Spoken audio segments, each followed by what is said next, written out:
మహోన్నతుడా, జీవాధిపతి, నీకు స్తోత్రములు నాయన. మరణమును జయించిన తండ్రి, నీకు కృతజ్ఞతాస్తుతులు చెల్లిస్తున్నాం. నా తండ్రి, ఈ దినం ప్రభు ఈ పరిశుద్ధ స్థలములకి మమ్మల్ందరూ నడిపించినందుకు నీకు కలిగిన వందనములు చెల్లిస్తున్నాము రాజా. ఇది నీ సిద్ధమై ఉంది ప్రభు.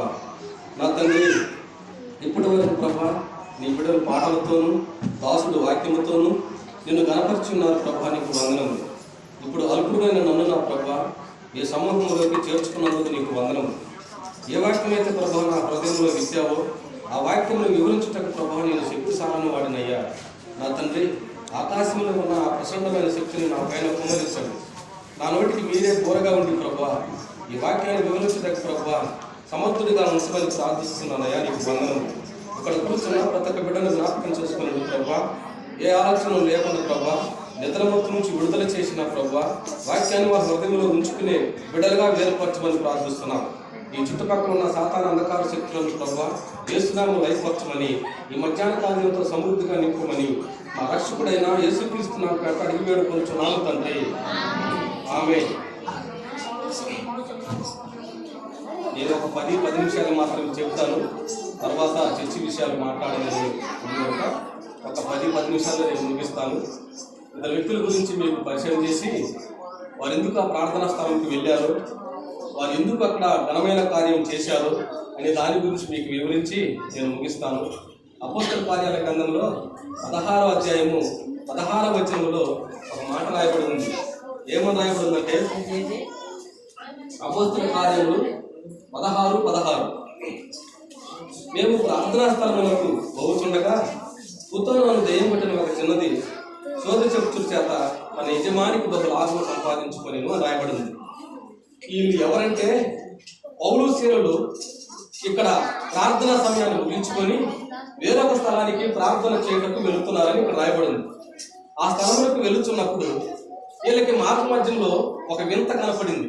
ఆ వింత ఏమిటైనా ఇద్దరు వ్యక్తులు, ఒక చిన్నది, ఒక 16 సంవత్సరాలు 15 సంవత్సరాలు చిన్నమ్మాయికి కూతోను దెయ్యం బట్టి ఆ అమ్మాయిని పీడిస్తూ ఉంది. అంటే మనకు దెయ్యం పడితే ఆయా ఎట్టో మరి పిల్ల బాధపడుతుందనే వాళ్ళు. ఆ దెయ్యం ఏం చేస్తుందంటే మనుషుల యొక్క జాతకాలు చెప్తూ ఉంది.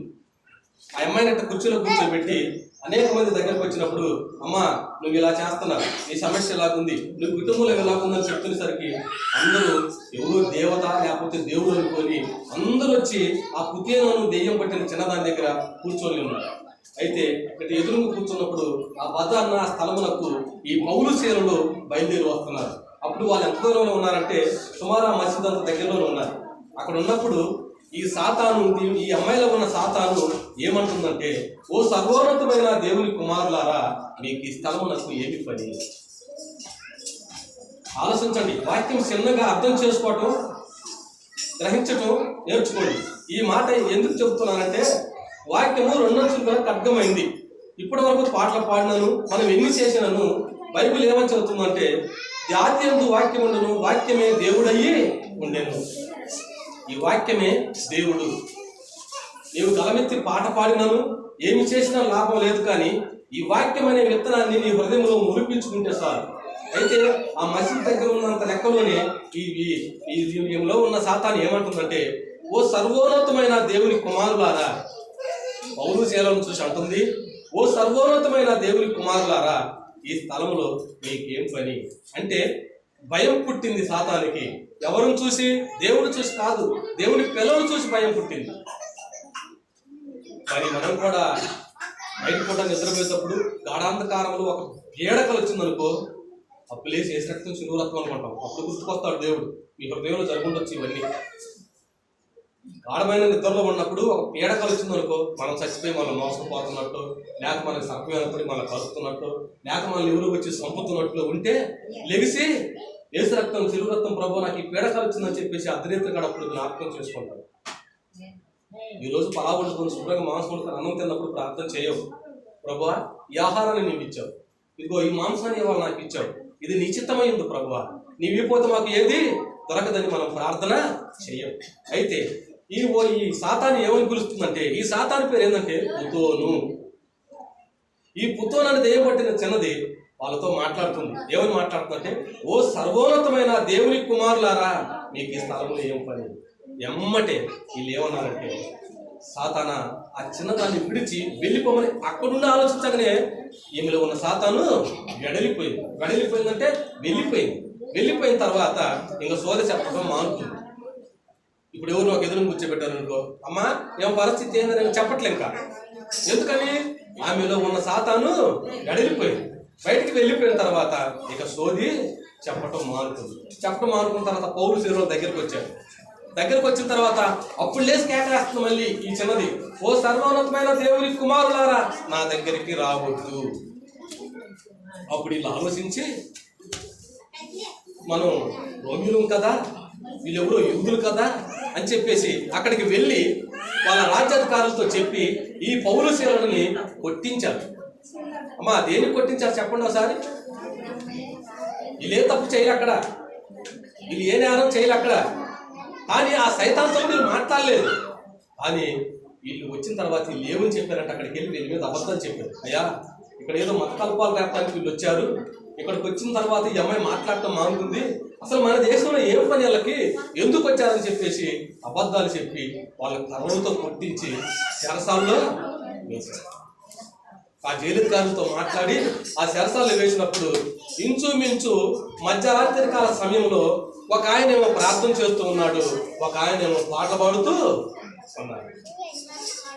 ఎవరైనా చెరసాల్లో వేసిన వాడు పాటలు పాడటం ప్రార్థన చేయడం చూశారా? అయ్యా మా పెద్దనాన్నకి చెప్పండు, లేకపోతే మా బంధువుకి చెప్పండు, మా ఊరి పెద్దలకు చెప్పండు, నన్ను ఇక్కడ జైలు వేశారు, ఎందుకు చేశారు, నా కాడికి వచ్చి మమ్మల్ని వినిపించమని వేడుకుంటారు. అయితే ఒక ఆయనేమో మాతృకి ప్రార్థన చేస్తున్నాడు, ఒక ఆయనేమో గలమెత్తి పాటలు పాడుతున్నాడు. మధ్యరాత్రి కాల సమయంలో హఠాత్తుగా ఒక పెద్ద భూకంపం వచ్చింది. ఏమొచ్చింది? భూకంపం వచ్చింది. భూకంపం వచ్చి ఒకసారి ఇటు ఊరేసరికి శరసాలు మొత్తం కూలిపోయేసరికి ఈ జైలు అధికారికి మెరుగు వచ్చేసరికి మొత్తం ఏమి లేదు, ఇక్కడ మొత్తం కూలిపోయేసరికి వామ్మో ఈ జైల్లో ఉన్న ఖైదీలు మొత్తం తప్పించుకొని ఉంటారు, ఈ శిక్ష నా మీద పడుతుందని చెప్పేసి తన దగ్గర ఉన్న వరలో కత్తిని దూసి పొడుచుకోబోయేసరికి పౌలు శీలను వచ్చి, అయ్యా ఆగు, నువ్వు ఏ హాని చేసుకో, ఏ ఖైదీ ఎక్కడికి పోలేదు, ఎక్కడే ఉన్నారు చూసుకోమని చెప్పేసి పౌలు గారు. అయితే చూసినప్పుడు అందరూ ఉన్నారు. అందరూ ఉన్న తర్వాత నేనేమంటున్నానంటే, అయ్యా మీరెవరో మహనీయులు, మీరెవరో సర్వోన్నతమైన దేవుని కుమారులు అని చెప్పేసి జైలు అధికారికి చెప్పినప్పుడు ఇతను తన ఇంటికి తీసుకెళ్ళి వాళ్ళకి ఆతిథ్యం ఇచ్చి మంచిగా చూసుకున్నట్లు మనం చూస్తున్నాం. మరి మనమైతే మనం ప్రార్థన చేస్తున్నామా? ఒకవేళ మనం ప్రార్థన పరులమై ఉంటే ఒక సాతాన్ని విడగొట్టే శక్తి మన దగ్గర ఉందా? ఆలోచించండి ఒకసారి. వచ్చి కూర్చోవటం గొప్పతనం కాదు, వాక్యం వినటం గొప్పతనం కాదు, వారం ఇక్కడికి వచ్చి ఆరాధన తీసుకోవడం గొప్పతనం కాదు, దేవుని మాట ఆజ్ఞయించి నడవటము గొప్పతనం. ఎంతమంది నడుస్తున్నారు? ఎంతమంది తన ఇళ్లలో ప్రార్థన చేసుకుంటున్నారు? ఆలోచించుకుంటారు. సరే ఒక పాస్టర్ గారంట వెంటనే కూర్చొని చక్కగా పాస్టర్ వైపే చూస్తున్నారంట. ఏదో డౌట్ వచ్చిందంట, వీళ్ళు నా వైపే చూస్తున్నారు, వాక్యం వింటున్నారా లేకపోతే ఎందుకు కళ్ళారుకుని చూస్తున్నారు? అమ్మ నిద్రపోయే వాళ్ళు చప్పట్లు కొట్టండి అన్న. ఏమన్నా అందరు కళ్ళు తెరిచే ఉన్నారు, పాస్టర్ గారికి వెళ్ళి చూస్తున్నారు, అట్టనే ఉన్నారంట కళ్ళారుకున్నారు. నేను అనుకున్నాంట చక్కగా నా వాక్యం వింటున్నారేమో అనుకున్నాను. అట్ట కాదంట, ఏదో ఆలోచనలో ఉన్నారు నేను మొత్తం. ఈ పాస్టర్ గారు అన్నట్ట గబుక్కున అమ్మ నిద్రపోయే వాళ్ళు చప్పట్లు కొట్టడం మొత్తం చప్పట్లు కొట్టారు. అంటే వాక్యం వింటున్నారా? వాక్యం వినట్లేదని అర్థమేగా. అంటే నా వైపు చూసినంత మాత్రం వాక్యం వినరు. ఎందుకంటే నా వైపు చూస్తూ కూడా పొలంలో గింజలారవలసి వచ్చినమో లేకపోతే మెరగాలి పొలంలోకి వచ్చినమో అని ఆలోచించుకుంటూ కూర్చోవచ్చు. కానీ ఈ ఆలోచన తప్పు. ఎందుకు నేను ఈ మాట చెబుతున్నానంటే, బైబిల్లో ఆదికాండం గ్రంథం ప్రకటన గ్రంథం వరకు దేవుడు చూస్తే, నీవు మందిరములకు వచ్చినప్పుడు నీ ప్రవర్తన జాగ్రత్త, నీ హృదయం జాగ్రత్త. ఎందుకని ఈ మాట చెప్పిందంటే, దైవజనులు చెప్పే వాక్యాన్ని ఎవరైతే శ్రద్ధగా వింటారో వారి మీదకి దేవుని చిత్తం వస్తుంది. మనం ఎప్పుడైతే దేవుని వాక్యాన్ని వినలేదో, ఆలోచించండి, మన దగ్గరికి ఒక సాతాను వచ్చింది. ఆ సాతాను ఎవరు చెప్పండి? లూసిఫర్ మన దగ్గరకు వచ్చినప్పుడు నిద్ర అనే పాత్రను పట్టుకుని మన దగ్గరకు వచ్చింది. ఎవరైతే సాతాను చోటిస్తారో వాళ్ళ దగ్గర వదిలిపెట్టారు. వీళ్ళు ఏం చేస్తారంటే ఇంకా నిద్రపోతూనే ఉంటారు. అంటే వీళ్ళ దగ్గరికి ఏమొచ్చింది? అప్పుడు మొన్న ఊరిలో మీటింగ్ పెట్టినప్పుడు మణిబాబు గారు ఒక ప్రార్థన చేశాడు. ఏమని ప్రార్థన చేశాడంటే, ప్రభువా, నేను వాక్యానికి సిద్ధమవుతున్నప్పుడు ఈ సర్వరంలో ఉన్న సాతానందకార శక్తులను బంధించి వేయి. నిద్రమొత్తైనా సరే, అల్లరితో కూడిన ఆటపాటలైనా సరే ఈ స్థలంలో ఉండకూడదని చెప్పేసి ఆయన ప్రార్థన చేసి వాక్యానికి బయలుదేరితే 2.5 గంటలు వాక్యం చెప్తే పసిపిల్లగాడు కూడా నిద్ర పోలేదు. ఎందుకనంటే ఆ నిద్ర మొత్తం ఎత్తుకొని వచ్చిన సైతాను లోనాకి రావడానికి అధికారము లేదు. ఎందుకని పరిశుద్ధాత్మ శక్తితో బంధించి వేశాడు. ఆ పరిశుద్ధాత్మ చుట్టూ ఆ పరిశుద్ధ స్థలంలో కంచి వేయబడింది. దేవతతో ఖడ్గాలు పట్టుకొని నిలబడ్డారు. ఒకవేళ ఆ సాతానికి వచ్చిందనుకో పొడిచేస్తాయి దేవుని దూతలు, కానీ రావడానికి అవకాశము లేదు. ఈ పౌలు శీలలు ఎంత శక్తివంతులయ్యా అంటే ఒక శరసాలనే గొప్ప కూల్చివేశారు. మనం ప్రార్థన చేస్తే మన ఇంట్లో పిల్లగాడికి జలం కూడా పోదు, వాడికి జలుబు చేసి మొత్తుకున్నప్పుడు జలుబు కూడా పోదు మనం ప్రార్థన చేస్తే. ఎందుకని ఈ మాట నేను చెప్తున్నానంటే, నీకు కష్టం వచ్చినప్పుడే దేవుడు నీకు కనపడేది, దేవుడి మాట నీకు వినపడేది. నీకు ఇష్టం వచ్చినప్పుడు దేవుడు నీ దగ్గరికి రాడు. ఆలోచించండి ఒకసారి. ఒక భార్యాభర్తలు ఒక పొలం అమ్మటానికి వాళ్ళు నిశ్చయించుకున్నారు. వాళ్ళు నిశ్చయించుకున్న తర్వాత పాస్టర్ గారి దగ్గరికి వచ్చి, పాస్టర్ గారు, మా పొలము సరైన రేటుకి రావట్లేదు, సరైన రేటు వచ్చి మీరు ప్రార్థన చేయండి, 2వ వంతు చర్చికి మందిరానికి దేవునికి ఇస్తామని ఒప్పుకున్నారు. వాళ్ళు ఏం చేశారంటే, 10 లక్షలకు అమ్మితేనయ్యా 5 లక్షలు చర్చిలో ఇస్తాం, 20 లక్షలకు అమ్మితేనయ్యా 10 లక్షలు చర్చిలు ఇస్తాం, 5 లక్షలకు అమ్మితే 2.5 లక్షలు చర్చిలు ఇస్తామని పాస్టర్ గారు ఒప్పందం అయ్యి సంఘంలో చెప్పి ప్రార్థన చేసుకుని వెళ్ళారు. వెళ్ళిన తర్వాత అప్పుడు దాకా 2 లక్షలకి 3 లక్షలకి అడిగే పొలము ఒక్కసారిగా 15 లక్షలు పోయింది. ఈ 15 లక్షలకు అమ్ముకున్నారు. 15 లక్షలకు అమ్ముకుంటే చర్చికి ఎంత ఇవ్వాలి చెప్పండి? 7.5 లక్ష చర్చికి ఇవ్వాలి, 7.5 లక్ష ఇంట్లో పెట్టుకోవాలి. అయితే ఇది ఏం చేశారంటే ఏకంగా 10 లక్షలు తగిలించారు. వీళ్ళు 10 లక్షలు తగిలించి 5 లక్షల్లో 2,50,000 ఇంట్లో పెట్టుకొని 2,50,000 తీసుకొచ్చారు. అంటే పొలం అప్పుడు ఎంత కమ్మినట్టు? 5 లక్షలకే అమ్మినట్టు. ఫస్ట్ భర్త వచ్చాడు. ఆయన ఎవరు? అననీయ.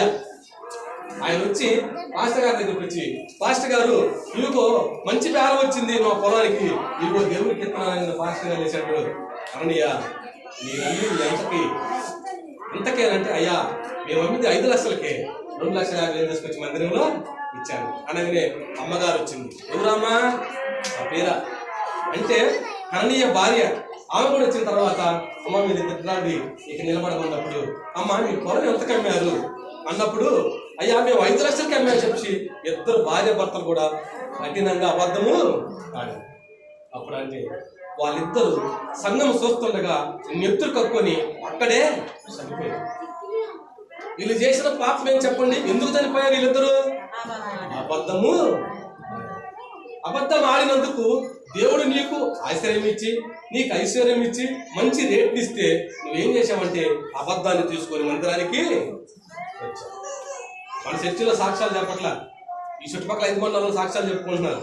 అంటే మనకి ఏ సమస్య లేదని అర్థం. ఈ మాట ఎందుకు చెబుతున్నానంటే, సాక్ష్యం సంఘానికి చాలా బలమైంది. నీ సాక్ష్యాన్ని విని ఒకరు మారే అవకాశం ఉంది. కానీ మన చర్చిలో సాక్ష్యాలు ఒకవేళ చెప్పమన్నా కానీ నాకేందో పాస్టర్ గారికి వెళ్ళి చూస్తారు.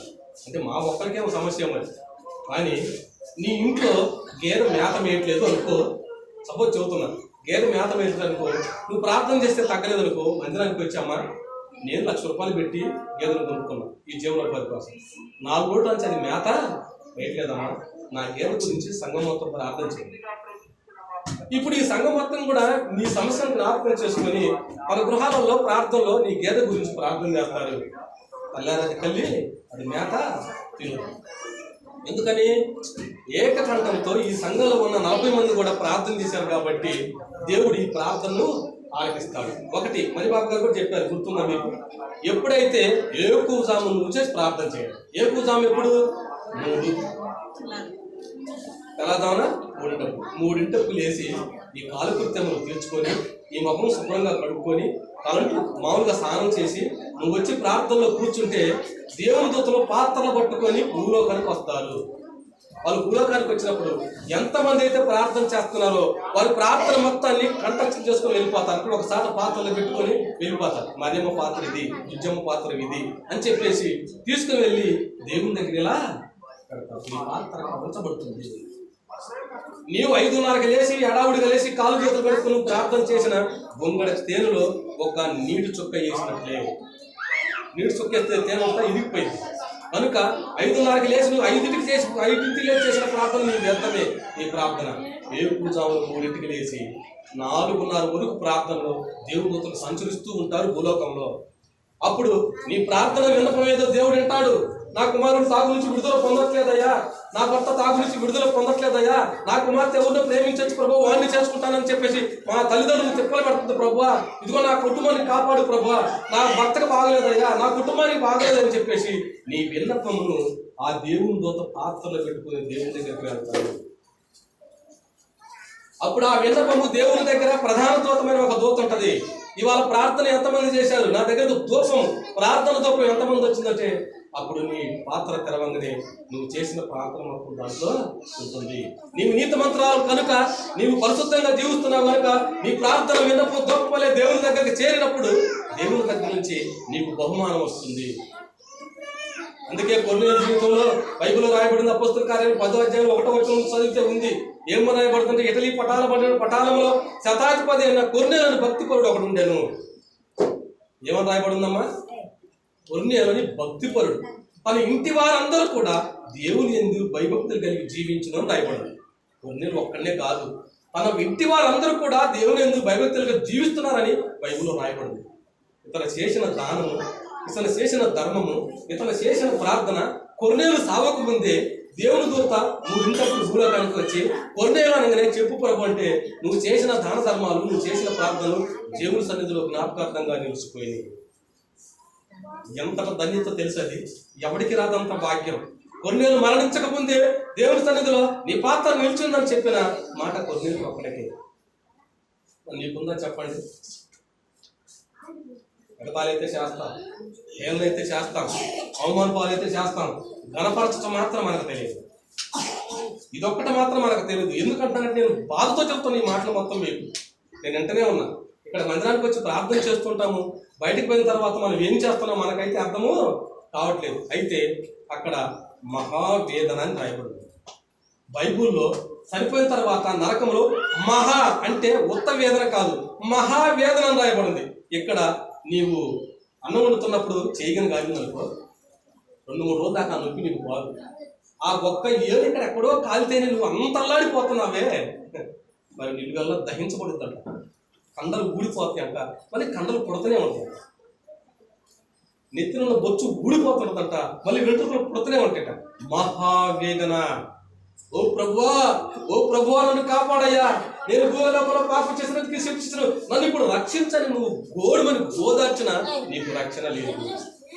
ఎందుకంటే భూలోకంలో నా సువార్తకులు పంపించాను, నా పాస్టర్లు ఉన్నారు, రుజువార్త బోధించారు, మీరు వెళ్ళలేదు కనుక మీరు దాంట్లోనే ఉండవలసిన వారే. ఎవరు ఎంత అంగీకరిస్తున్నారు చెప్పండి వాక్యాన్ని? నేను 3 రోజులు వచ్చి నాకు నడుము నొప్పి వచ్చింది, అసలు పట్టుకోలేకపోతున్నాను. నేను ఒకసారి హాస్పిటల్కి వెళ్ళి, ఇది ఒకవేళ వేడి వల్ల రావచ్చు, లేకపోతే వాసన వల్ల రావచ్చు, లేకపోతే నువ్వు డ్రైవింగ్ ఎక్కువ చేస్తే డ్రైవింగ్ వల్ల రావచ్చు, 18 సంవత్సరాల నుంచి ఆటో తోలుతున్నాను అన్నాను. సరేనా, మధ్యలో ఏదైనా ఎముక అరిగి రావచ్చు, ఈ టాబ్లెట్లు తీసుకెళ్ళి ఈ టాబ్లెట్లు తగ్గకపోతే నేను స్కానింగ్ తీపిస్తానని డాక్టర్ గారు చెప్పి వచ్చా. అలిచిన టాబ్లెట్లు తీసుకొచ్చుకుని వేసుకున్నా. తర్వాత దేవునికి సమర్పించుకున్నా. ప్రభా, ఈ నొప్పి ఎందుకు వచ్చిందో అయితే నాకైతే తెలియదు ప్రభా, నీ చిత్తం ప్రభా, ఈ లోకం ఉంచాలంటే ఉంచుతావు, తీసుకోవాలంటే తీసుకుంటావు. నా నెంబర్ వచ్చిందేమో, లేకపోతే నా టైం దగ్గర పడిందేమో, అది ఎవరికి తెలియదు. కనుక గత 2 రాత్రి కాలం నుంచి నాకు కొంచెం అంత నొప్పి మాత్రము. ఈ బాధ వస్తేనే ఇంత సేటుగా బాధపడతానంటే మహావేదన. దేవుని దూతలు పాపాత్ముడి దగ్గరికి వస్తాయి, పరిశుద్ధుడి దగ్గరికి వస్తాయి. వ్యత్యాసం దేవుడు.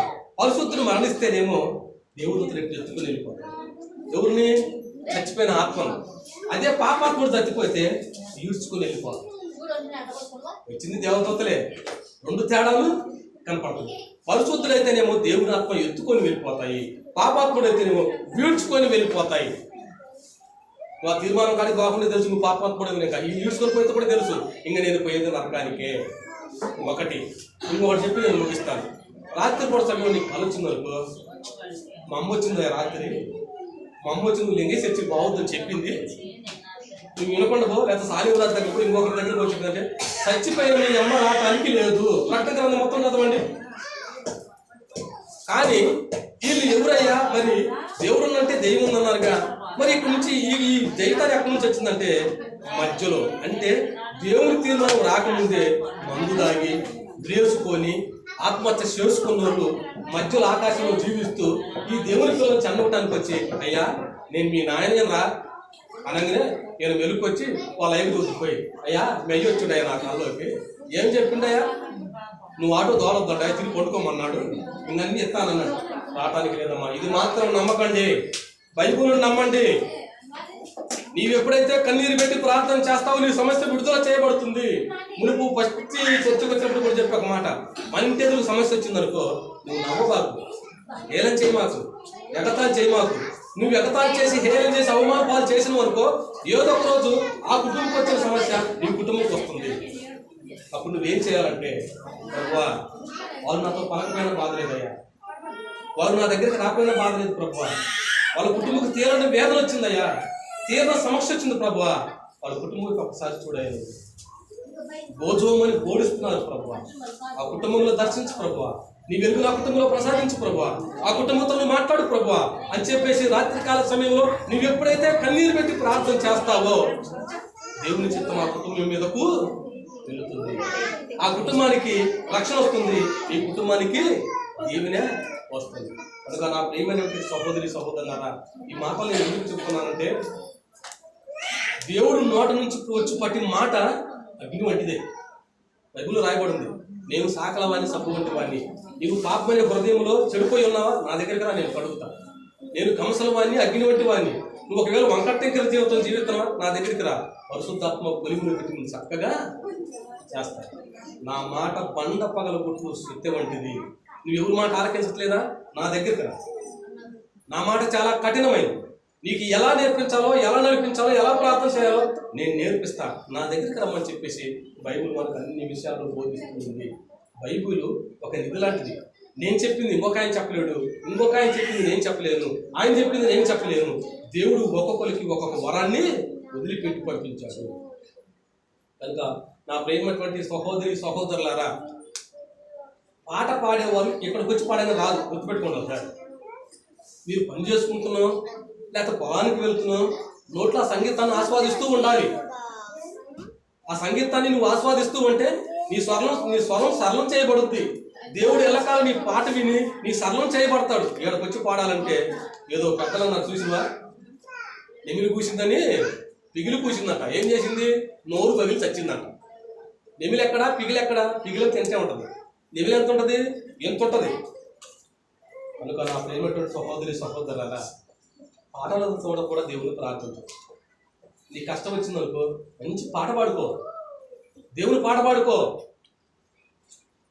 ఆలోచించుకోండి. ఒక చిన్న మాట చెప్పి నేను ముగిస్తాను. అమెరికాలో ఒక చిన్నది ఇళ్లలో పాత్ర తోవేదంట, అంటూ తోవేది. అయితే వాళ్ళ తల్లిదండ్రులు దేవుని అనుసరించి నడిచే కుటుంబం. ఇంటికి వచ్చినప్పుడల్లా పిల్లలకు పాటలు పాడటము, పెద్ద సండే స్కూల్ క్వశ్చన్లు చెప్పటము, ప్రార్థన చేయటమో చేస్తూ ఉండదు. అయితే ఈ అమ్మాయి ఏం చేసిందంటే, ఆ ఇళ్ళకి వెళ్ళినప్పుడల్లా పసుపు ఉడుతుంది అనుకో, ప్రభువా మా హృదయంలో ఉన్న పాపం అనే చెత్తను నేను ఎలాగైతే కసువు ఉడుతున్నానో ఇలాగ మా చెత్తను ఊడ్చయ్యాలని ప్రార్థన చేసేదాన్ని.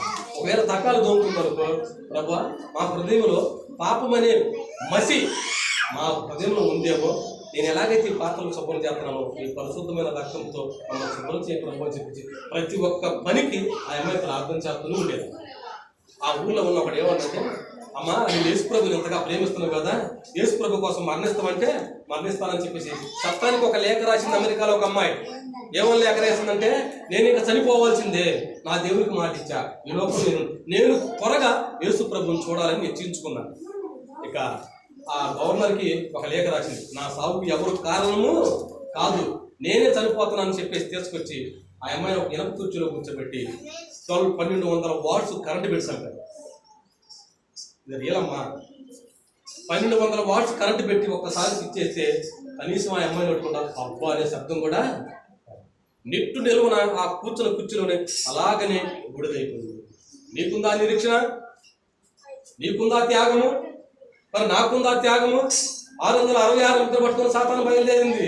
నీకు రేసిన బియ్యం ఇవ్వడానికి లేదు, నీకు బ్యాంకులో అకౌంట్ తీయడానికి లేదు, నేను బస్సు తీసుకోవడానికి లేదు, ఇంకా ఊరికి పోవడానికి నీకు అధికారం లేదు. 666 ముద్రలు నేను వచ్చి కనపడితేనే నేను బస్సు ఎక్కించుకుంటారు, బ్యాంకులో నీ చేత అకౌంట్ తీపిస్తారు, రేషన్ కార్డులో నీకు బియ్యం ఇస్తారు. అంతేకాని 666 ముద్రలు లేకపోతే నీకు ఏమి ఎవరు?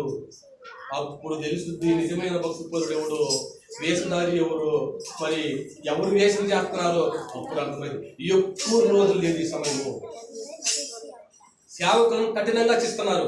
నిన్న కాకినాడలో యవ్వనస్తుని జానం తబ్బాయిని ఒక అతను పట్టుకొని సువార్త చెప్పడానికి ఏం అధికారం ఉందని చెప్పేసి ఎంతసేపు కొట్టాడో తెలుసా?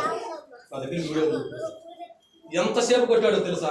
కానీ ఆ పొగవాడు అతను తిరిగి అతను పట్టదలుచుకుంటే అతను ఏమీ చేయలేడు, మారు మాట పలకలేదు.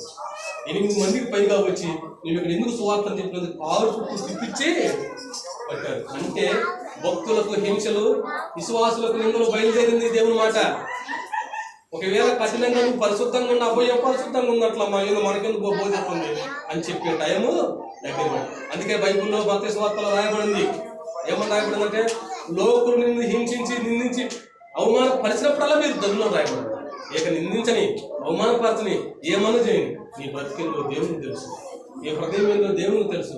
నీవు ఎప్పుడైతే వీటన్నిటికీ తగ్గి లోబడి ఉంటావో పర్లోక పట్టణం నీకు ఘనత. నువ్వు పోయేటప్పుడు దేవుని దూతలు నీ వెళ్ళే దోమన పూలు పరిచి నడిపిస్తారంట. రా నా కుమార్తె, లోకంలో ఎన్ని ఆపదలు వచ్చును, ఎన్ని నిందలు వచ్చును, ఎన్ని అవమానాలు వచ్చును, నా కొరకు నువ్వు భరించావు, నా కొరకు నువ్వు నిందపడ్డావు, నా కొరకు నువ్వు అవమానం పడ్డావు. రా, ఇక మీద నీకు ఇక్కడ ఈ రాజ్యంలో ఆకలి తప్పులు ఏమాత్రము లేవు. ఆలోచించండి, మహాభక్తులు మంచి పాటలు రాశారు. 750 కోసులు ఎత్తుగలదీయ పట్టణము, ఎత్తును పడవు ఎడల్పులను అంతా క్షమమే ఆలోకములో పరలోకములో చేరను రండి, పరమానందం పొందను రండి. ఎండామావులు, ఆకలి తప్పులు, ఎండామావులు, నక్షత్రాలు ఉండమంట ఆ లోకంలో. ఏ పొద్దు దేవునితో కలిసి పరిశుద్ధుడు పరిశుద్ధుడు పరిశుద్ధుడు పరిశుద్ధుడి గాన ప్రతిగానంతో నువ్వు ఇంకా స్తుతించటమే. ఈ భాగ్యం కావాలా? మహావేదన పొందిన నరకాగ్నిలో ఈ శర్మం ఊడిపోతూ అల్లాడుతూ కావాలా?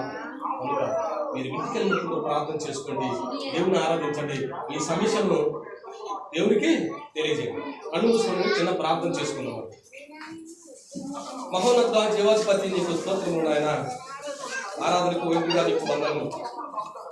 నిత్యం మమ్మల్ని గమనిస్తున్న ప్రభువా నీకు వందనములు, స్తోత్రములు చెల్లిస్తున్నాం రాజా. నా దేవా, స్తుతులకు పాత్రుడు అయ్యా, ఆరాధనకు పాత్రుడు ప్రభువా నీకు వందనము.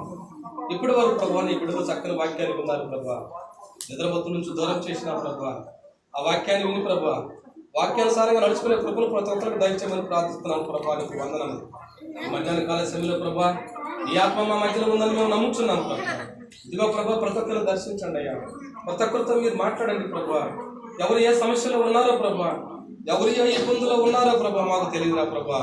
నా ప్రభువా నీవు హృదయ లక్ష్యములు ఎరిగిన వాడివి ప్రభువా, నీవు హృదయాన్ని పరిశోధించేవాడు కనుక నా తండ్రి తీరని జబ్బుతో ఉన్నారేమో ప్రభువా, తీరని అప్పుల్లో ఉన్నారేమో ప్రభువా, నా తండ్రి కుటుంబంలో తల్లిదండ్రులు మాట్లాడిన పిల్లలు ఉన్నారేమో ప్రభువా, జ్ఞాపకం చేసుకునండి ప్రభువా నీకు వందనములు.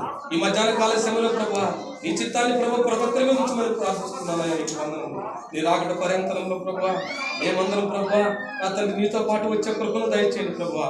ఈ లోకాశంలో పడక ప్రభువా, ఈ లోకమాయలో పడక ప్రభువా, నా తండ్రి ఈ లోక ధనాన్ని నాశించక నా ప్రభువా పరలోక ధనాన్ని నాశించే కృపను ప్రతి ఒక్కరికి దయచేయమని ప్రార్థిస్తున్నాను ప్రభువా నీకు వందనములు. నా తండ్రి కోత విస్తారం ఉంది నా ప్రభువా, వారు 10 మంది ఉన్నారని బైబిల్ బోధిస్తుందయ్యా. అనగా నా ప్రభువా భూలోకంలో పాపం ఎక్కువైపోయింది, వారు నా తండ్రి వాటిని వివరించడానికి సేవకులు కావాలని బైబిల్ బోధిస్తుంది ప్రభువా. అనేక మంది లేవనెత్తమని ప్రార్థిస్తున్నాను ప్రభా. ఈ వాక్యం వివరించడానికి ప్రభా స్వార్థిక లేవనెత్తమని ప్రార్థిస్తున్నానయ్యా. అయ్యా ఈ మందిర విషయంలో జ్ఞాపకం చేసుకున్నాను ప్రభా. నా తండ్రి వచ్చిన నెలలో ప్రభా మీటింగ్ ఏర్పాటు చేసుకున్నాం ప్రభా. అది నీ చేతులకు అప్పగిస్తున్నామయ్యా. అవమాన పాలు పడకూడదు నా ప్రభా, హేలు పడకూడదు ప్రభా. నీ పని చేస్తామని చెప్పేసి ప్రభా ఆపుతూ ప్రభా. నా తండ్రి నీ పాపాగ్ని మా మీద వస్తుంది ప్రభా. అయ్యా మీటింగ్ విషయంలో మీరు జ్ఞాపకం చేసుకోమని ప్రార్థిస్తున్నాను ప్రభా. అయ్యా ప్రతి ఒక్కరు ప్రభా ఈ మీటింగ్ విషయంలో ప్రార్థన చేస్తున్నారయ్యా. నా తండ్రి మీటింగ్లు ఘనంగా జరిపే కృపను దయచేయండి ప్రభా. ఇచ్చేవారి హృదయంలో ప్రభా మీరుండి ప్రభా విరివిగా ఇచ్చే కృపను దయచేయండి అయ్యా. నీకు వందనములు మా దేవా. ఈ మధ్యాహ్న సాయంత్రంలో ప్రభా నీ బిడ్డలు తిరిగి ఇంటికి వెళ్తున్నా ప్రభా. వాళ్ళ గృహంలో క్షేమం ఉంచండి ప్రభా. నిన్న వాక్యాన్ని తలుచుకున్నా ప్రభా నీ అందరూ భయభక్తులు కలిగి జీవించే ప్రభను దయచేయమని, ఈ మధ్యాహ్న కాల దీంతో సమృద్ధిగా నింపమని ఆ రక్షకుడైన యేసుక్రీస్తు నామమున అడిగి వేడుకొనుచున్నాము తండ్రి. ఆమేన్.